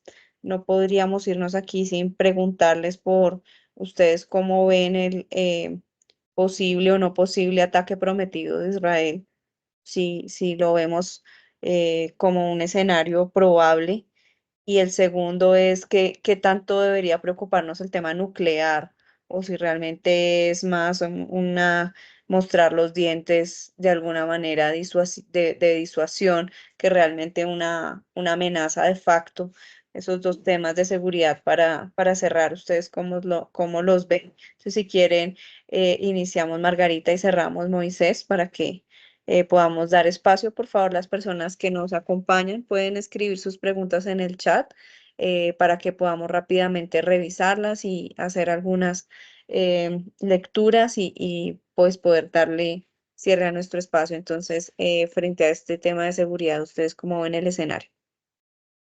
Bueno, yo diría que lo que nos ha mostrado el mundo en los últimos, las últimas décadas, diría yo, sobre todo en estos últimos años, es que los escenarios posibles que nosotros planteamos, porque nosotros en relaciones internacionales y en este tipo de estudios siempre planteamos escenarios posibles, lo cual es un análisis que se queda corto efectivamente porque tomamos cosas que han pasado en el pasado para poder armar toda una argumentación frente a esas posibilidades. Entonces, yo siempre me burlo y digo, la respuesta de un internacionalista siempre va a ser, hay dos escenarios, puede y puede no haber guerra, ¿no? Eso es lo que siempre decimos. Entonces, todo el mundo se queda como, a ver, ¿qué tan serios son ustedes? Entonces, ¿pero por qué digo esto? Porque si a mí me lo preguntaron después de los ataques del 7, Israel, ¿cuál va a ser la respuesta de Israel? Entonces uno asumía que, según lo que habíamos visto hasta ahora, iba a haber una respuesta, sí desproporcionada, con el uso de drones, con el uso de todo lo que hemos visto, como habían sido respuestas anteriores. Claro, pero nunca habíamos tenido un ataque de eso. Yo no pensaba, o por lo menos sí contemplaba de la posibilidad, pero me parecía lejana, de una intervención por tierra. Sobre todo porque esto se iba a convertir en una guerra de calle a calle, más o menos como se dice. Y aquí nos llevaba a lo que siempre pasa en este tipo de guerras. Usted sabe cuándo empieza una guerra, pero no cuándo termina. Cuando uno analizaba las posibilidades de la invasión a Ucrania, claro, veíamos el desplazamiento de tropas, veíamos una cantidad de movimientos, pero uno todavía guardaba la esperanza de que Putin no se atreviera tanto. Y se atrevió. Claro, ya se habían sentado precedentes, etcétera, etcétera. ¿Qué quiero decir con esto, con todo esto, apelando al escenario posible? Yo me atrevería a decir que Israel en este contexto no abriría dos frentes de guerra, ¿sí? Que Israel no se arriesgaría a tener dos frentes de guerra abiertos, a desestabilizar aún más la situación, a prolongar más porque es que una intervención o así sea un bombardeo a Irán tiene otro costo geopolítico, sobre todo por lo que explicaba el profesor Moisés. Irán tiene capacidades militares que no son para nada despreciables. Irán es un territorio enorme, pero no solamente eso, hay una población chií que está en Irak. Y hay unos ayatolás y esa población chií también, si uno plantea el escenario más nefasto, estos grupos y esta guardia revolucionaria que también funciona allá, podía entrar y tendríamos una escalada impresionante. Entonces uno diría, yo no creo que Israel se arriesgue a tanto, pero veo a Netanyahu desesperado. Y cuando un líder está acorralado y aferrado al poder, como lo está Netanyahu, esa es una decisión que cabe dentro de las posibilidades. La respuesta yo me inclino por el lado de lo que explicaba el profesor Moisés. Pasos quirúrgicos, ataques quirúrgicos, puntos neurálgicos en Irán, pero lo que sí veo es que de todas maneras tendríamos una escalada porque Irán ya no está dispuesto a quedarse quieto. Lo que hizo Irán fue decir eso, ya no estamos dispuestos a que nos ataquen y no haya respuesta. Y está aprovechando también ese escenario. Y se me olvidó la segunda pregunta. Esto frente al ataque. Frente al tema nuclear, ¿qué tanto es que sea un disuasor o realmente una amenaza En esto yo no me voy a demorar latente?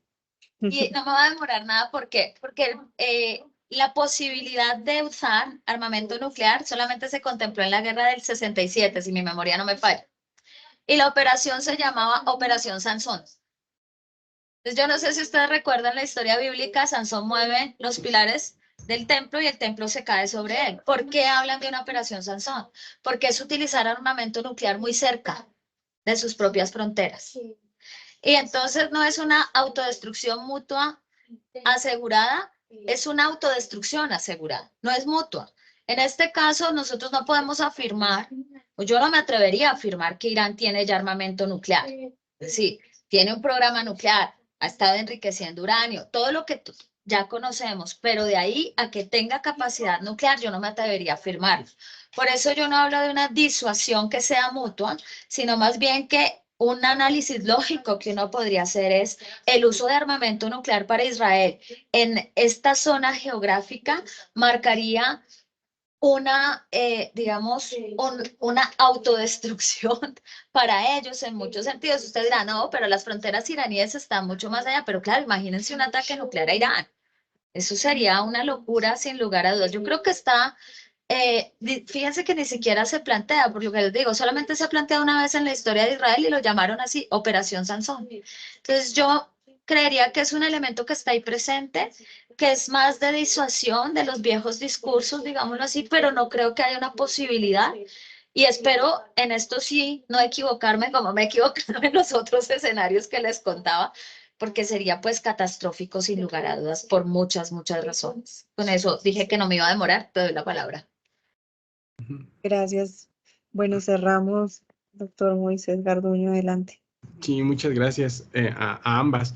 Con respecto a la primera parte, hay varios escenarios, hay un abanico.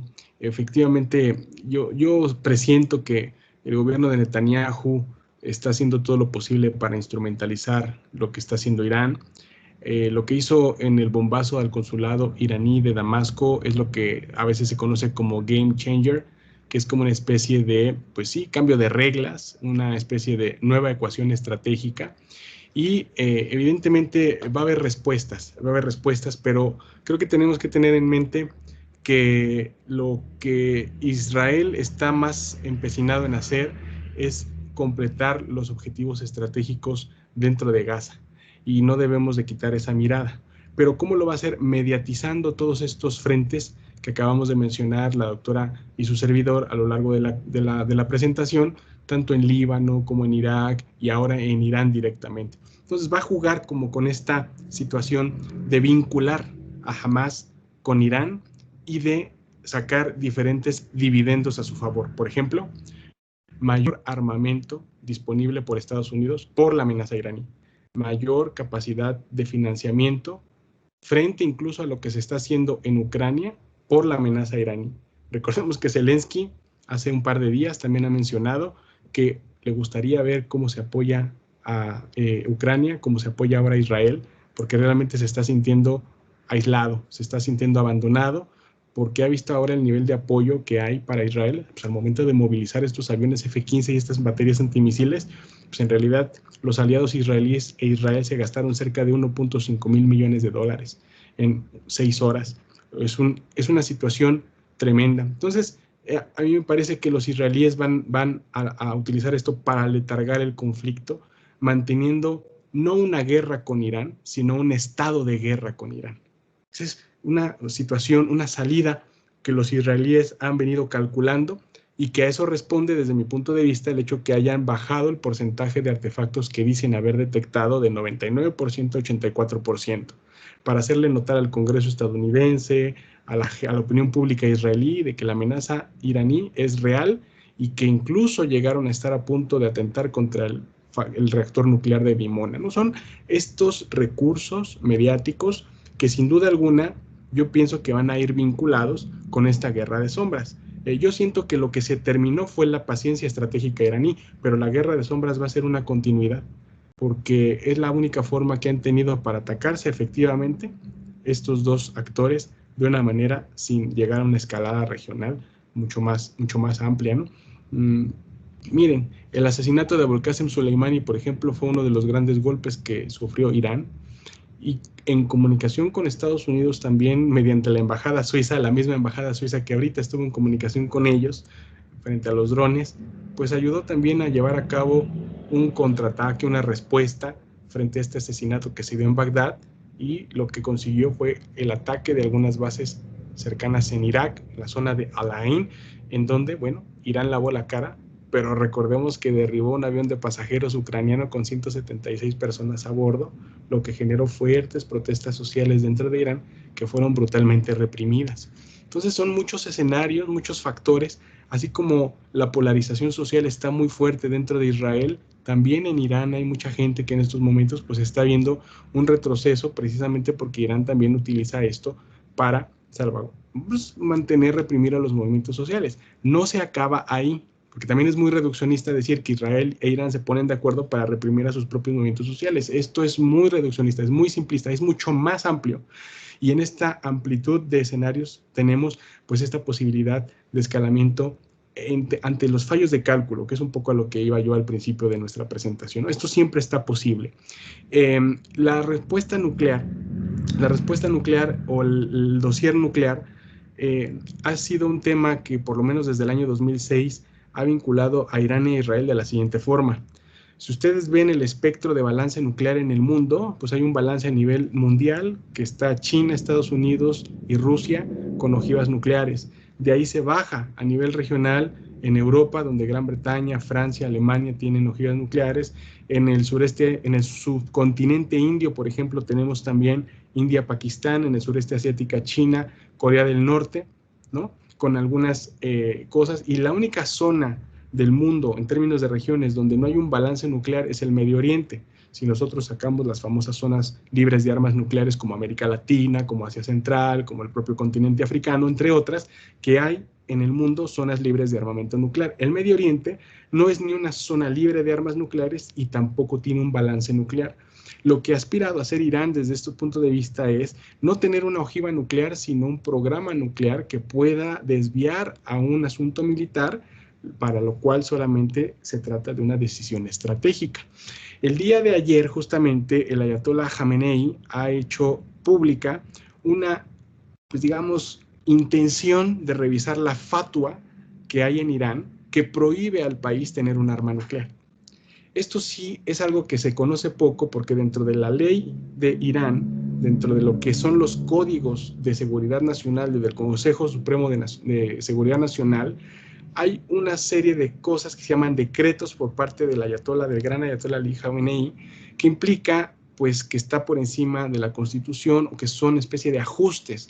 En términos de seguridad nacional, recordemos que Ali Khamenei es el líder de las Fuerzas Armadas y en ese sentido tiene toda la intención como presidente del Consejo Nacional de Seguridad Nacional de hacer este tipo de cosas y apenas acaba de hacer este anuncio de poder revisar esa fatua para decirle al mundo que si esto se ha roto, si las nuevas ecuaciones estratégicas son otras, entonces Irán podía nuevamente volver a jugar con esta escala de porcentajes de enriquecimiento de uranio que nunca han rebasado más allá del 20 y tantos o 30% desde la firma del acuerdo nuclear con Obama y Rouhani del 2014.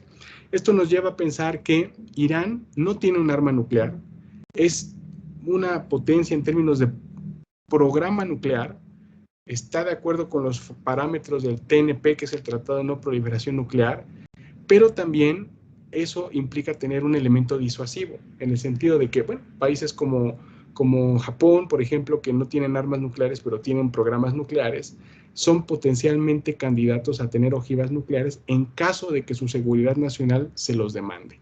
Y esto es un factor que debemos de considerar en términos de estos escenarios fatídicos que mencionaba la doctora Margarita, porque sí hay elementos de, pues digamos, de disuasión que juegan en ese momento. No es lo mismo que Israel tenga o no tenga armas nucleares. El mismo eje argumentativo lo maneja Irán, en el sentido de que pues están diseñadas para no usarse, pero es mejor tener a no tener, ¿no? Entonces, es un juego que además Irán ha sido muy cauteloso porque históricamente Netanyahu siempre ha acusado a Irán de que está a 2 meses de tener un arma nuclear, lo cual pues ha sido básicamente pues propaganda y en lugar de eso pues hemos visto acuerdos de vigilancia por parte de la Agencia Internacional de Energía Atómica cuando ha hecho acuerdos, no solamente del acuerdo nuclear con Obama, sino acuerdos previos para ir a vigilar el número de centrifugadoras, el estado del reactor, las instalaciones clandestinas de Irán que se abrieron al público después del 2008, entre otros factores que han hecho que Irán sea el país de todos estos actores a nivel internacional más vigilado en términos nucleares. Fíjense, Pakistán e India tienen ojivas nucleares apuntándose mutuamente y Estados Unidos no le exige ni a uno ni al otro el nivel de supervisión que sí le demanda a Irán ante la Agencia Internacional de Energía Atómica. Entonces ahí también vemos doble estándar.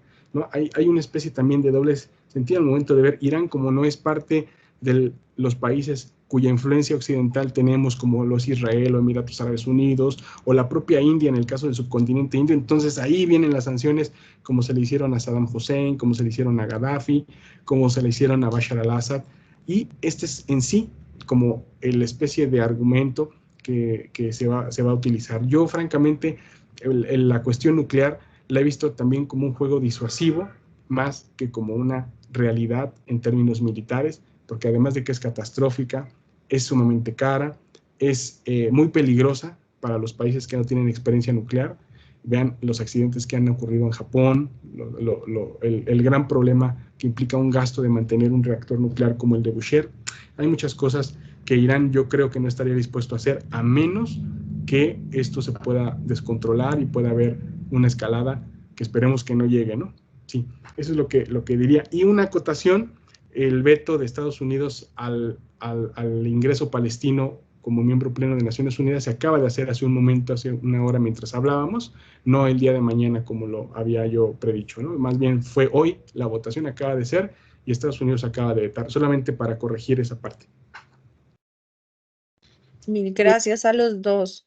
Hay dos preguntas de la doctora Lía Rodríguez de la Vega y una pregunta de Paula Andrea Martínez Choconta. Entonces, la profesora Lía nos pregunta acerca de el interés. ¿Podría decirse que a Irán le interesa más consolidar posiciones que abrir espacios nuevos de influencia? Es una. Y la otra, creo que lo acaba de abordar Moisés, y es cómo ven la posición de India en torno a este conflicto.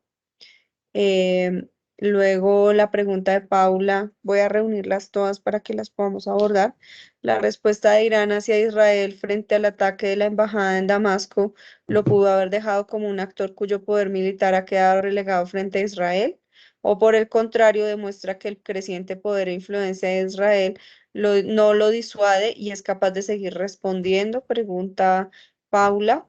Y Luis Henry Valdelomar, aprovecho para saludar a nuestro colega, dice, es evidente, hay una creciente crispación, creciente en Medio Oriente con el resultado incierto. Sin embargo, consideran que se refuerza más en la comunidad internacional la necesidad de otorgar estatus de miembro pleno de la Organización de la ONU pese a la objeción de Estados Unidos, pregunta el profesor Valdelomar.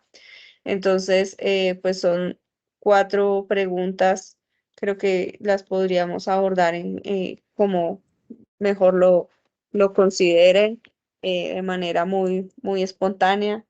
Y bueno, adelante, profes. No sé, Moisés, si tú quieras escoger algunas de las preguntas y yo otras, o si quieres que respondamos los dos la misma pregunta, lo que prefieran. Si quiere usted, doctora, si quiere hacer un cierre considerando las preguntas y luego yo hago uno y le revolvemos la palabra a Tatiana para ver si podemos contestar a los colegas. ¿Sí? Vale, Sí, perfecto. Entonces voy a hacerlo al contrario porque me acuerdo de la última, es la que tengo más presente y luego repregunto sobre las anteriores. Con respecto al tema de otorgar el estatus pues, de Estado a Palestina, me parece que en los conflictos, cuando uno habla de resolución de conflictos, hay dos elementos que son fundamentales para llegar a ese momento. Uno es un agotamiento por parte de las partes que entienden que no van a poder lograr su cometido, digamos, a partir del uso de la fuerza y las vías de hecho. Eso aquí es difícil porque evidentemente hay una superioridad de fuerza de Israel que ha logrado contener, digamos, cualquiera de estos escenarios de enfrentamiento. Pero hay otro escenario que es bien interesante y de hecho en Sudáfrica jugó un papel muy importante y es el papel de la comunidad internacional. El papel de la comunidad internacional presionando para que se llegue a esa solución, para que se llegue a ese fin. Entonces la comunidad internacional empieza a presionar para que se acabe y se ponga fin al apartheid. ¿A qué vengo yo? O sea, ¿qué tiene que ver esto con el caso de Palestina?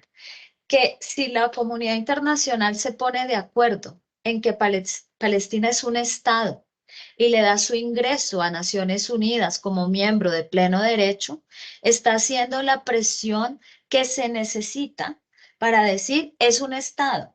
Ya no nos importa si ustedes lo afirman o no, estamos todos en bloque diciendo Palestina es un Estado y eso nos abriría el camino para la solución de 2 estados.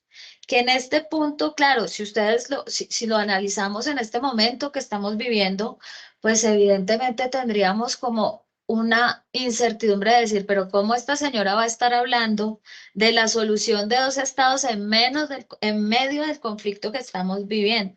Pues precisamente es en estas escaladas que empiezan a surgir este tipo de decisiones, que es lo que nos lleva a la resolución. Y ya son 75 años a la espera de que la solución de 2 estados llegue. Evidentemente aquí habrá que discutir otras cosas.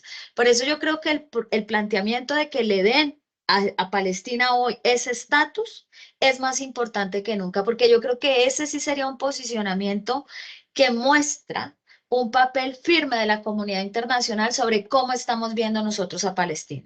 Ya las otras discusiones son mucho más complejas, pero claro, con un Estados Unidos vetando, y ahí es donde yo les decía, hay una relación bilateral entre Estados Unidos e Israel que es muy fuerte, que no va a cambiar tan fácilmente. Y los pocos cambios que vemos son presionados por unas coyunturas específicas, como en este momento la coyuntura electoral, pero no hay cambios profundos en lo que ha sido la política exterior estadounidense y su relación bilateral con Israel. Entonces yo creo que aquí este es el actor que hay que mover para que esto pueda llegar a darse. Entonces esa me parecía a mí, o desde mi perspectiva, me parecía a mí la importancia de lo que se estaba votando frente a Palestina hoy. Ese habría sido una puerta muy, muy grande para empezar a hablar de lo que se tiene que hablar realmente, y es la creación del Estado palestino. Ya las condiciones, vuelvo y repito, son un escenario diferente y eso va a ser también difícil, pero ponerlo sobre la mesa es que no lo hemos puesto sobre la mesa. No se ha puesto más sobre la mesa. Ese era otro de los, eso es otro de las cosas que nos llevan a lo que estamos viviendo. Se olvidó el tema palestino, se olvidó el Estado palestino. Entonces, eso con respecto a la situación. Con respecto, digamos, el tema regional que mencionaban sobre India, sobre el papel de la India, yo creo que aquí hay que entender 2 cosas también importantes cuando se habla de India. Una, el movimiento que se ha generado por parte de Modi, que tiene que ver con todo este ultranacionalismo hindú, la negación de los aportes musulmanes, de la comunidad musulmana, es decir, volvimos a un enfrentamiento en términos del comunalismo en el escenario de India, que es muy, no solamente triste, desesperanzador en el contexto que estamos viviendo ahora, sino que tiene unos efectos en la región y en este tipo de escenarios. Entonces ahí, por un lado hay que analizar lo que se está haciendo con el tema de los musulmanes en India y por otro el posicionamiento regional de India. Y frente al posicionamiento regional de India no hay que olvidarnos de la competencia que existe entre India y China, donde cada vez más China va ganando esa competencia regional, va encerrando a India, y en esos escenarios geopolíticos evidentemente pues la posición de India va a ser contraria a la posición de China, y cada uno va a empezar a moverse con los aliados con los que le interesa jugar en el sistema internacional. Más allá, digamos, de eso, de que cada uno de los actores juega con sus intereses nacionales, geopolíticos, en escenarios periféricos frente a esos posicionamientos, yo diría que no me atrevería a afirmar que pueda haber, digamos, algo más allá de eso. Y las otras 2 son las que dije que tenía que volver a preguntar porque no me acuerdo. Bueno, me toca, ¿verdad? Princesa, adelante. Muchas gracias. No, pues rápidamente, por lo de la ONU, coincido porque ha sido una oportunidad perdida, una más, porque, miren, jamás declaró en los últimos 3 días que el día en el que se estableciera el Estado palestino con las fronteras de 1967 iba a renunciar a su brazo armado, o sea, que iba a deshacer su brazo armado. O sea, es el derecho internacional el que realmente puede vencer a la violencia como forma de liberación, que es lo que hemos estado viendo lamentablemente en estos momentos. Y aún así Estados Unidos veta la posibilidad de que Palestina con la Autoridad Nacional Palestina incluso por delante, ni siquiera Hamás, bueno, veta la posibilidad de este tipo de estatus que implica una serie de cosas muy interesantes, no solamente el reconocimiento de Palestina como Estado a nivel internacional, sino la posibilidad de bajar recursos, meterse a programas, votar en cuestiones importantísimas para, por ejemplo, tener operaciones de mantenimiento de la paz. Miren el papel, por ejemplo, que alcanzó la República Árabe Saharaui Democrática cuando era parte de la Unión Africana. Marruecos se tuvo que salir en algún momento de la Unión Africana, aunque después reviró y regresó a la organización regional a sabiendas de que era un foro muy importante.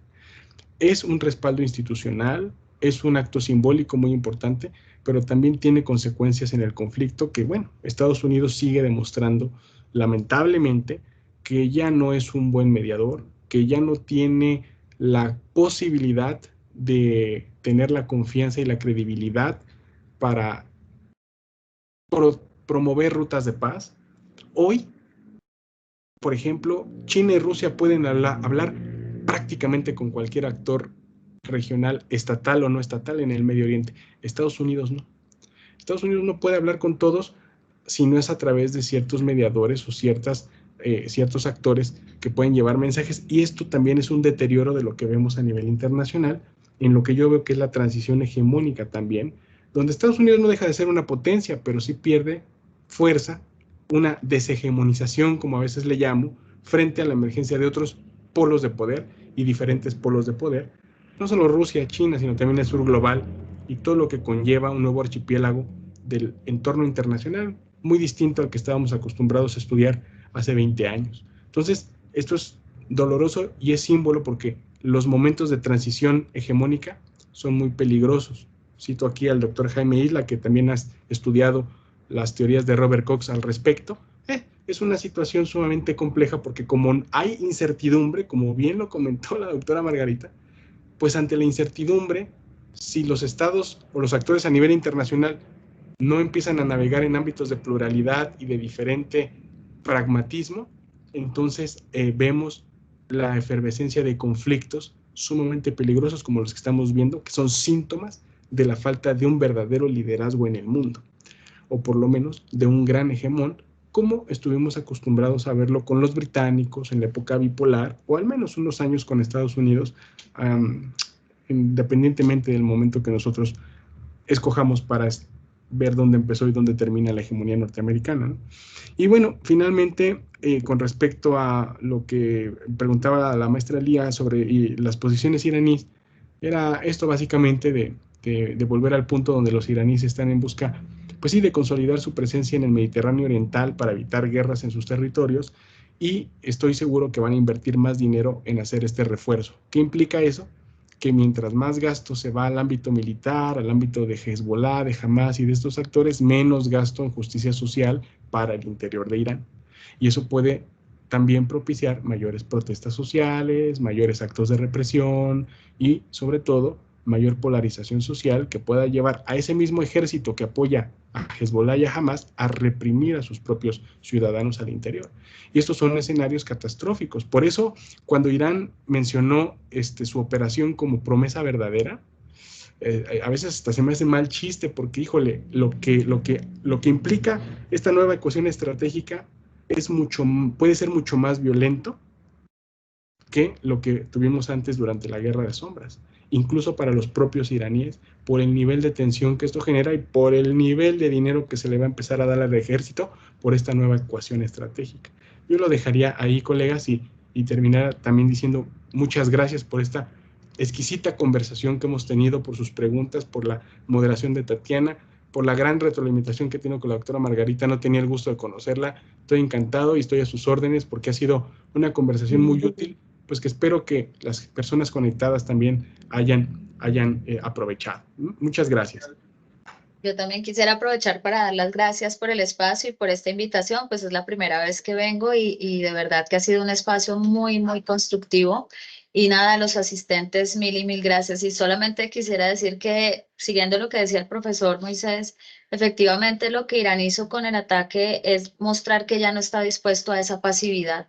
Y ahí es donde nos genera tanta incertidumbre también, porque dependemos de la respuesta que venga de Israel frente a eso. Muchísimas gracias nuevamente por la oportunidad y a su disposición cuando quiera también. Muchas gracias a la doctora Margarita Cadavida, doctor Moisés Garduño, por su tiempo y generosidad en este espacio.